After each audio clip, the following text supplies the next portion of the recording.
જય માતાજી મિત્રો, સ્વાગત છે એક આપણા નવા વ્લોગમાં।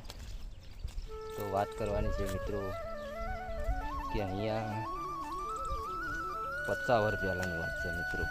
આપણને તો ખબર નથી મિત્રો, બરાબર કે અહીંયા ક્ષેત્રમાં આવવું તો બીક લાગતી, બરાબર, કેમ કે આટલામાં કોઈ રહેતું ના। અત્યારે પહેલાં તો કેવું હતું કે ખેતરમાં કોઈ ના રહેતું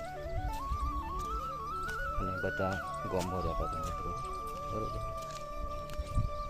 અત્યારે તો ખેતરે બોર થઈ ગયા છે મિત્રો, બરાબર, એટલે બીક નહીં લાગતી, બરાબર। આટલા મિત્રો 4 કિલોમીટર આટલા ખેતરમાં ફર્યા પછી બોર દેખાણો નહીં, બરાબર। પણ તો એ કહેવાનો મતલબ કેમ કે આજુબાજુ બોર તો થઈ ગયા છે, બરાબર।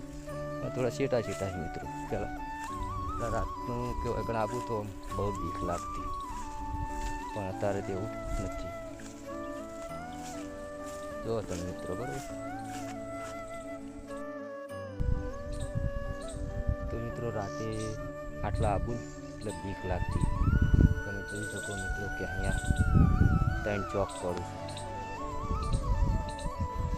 જો મિત્રો, આટલામાં બધું પેકાર લાગે।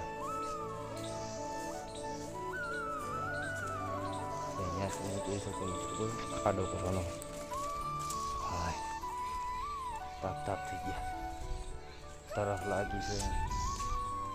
જોઈ શકો મિત્રો કે અહીંયા આ મકા જો મિત્રો કેવું પડ્યું બધું,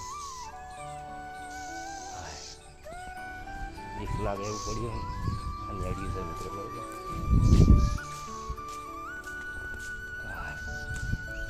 નળી હેડ્યા છીએ। તો મળશું બીજા બ્લોગમાં। જય માતાજી।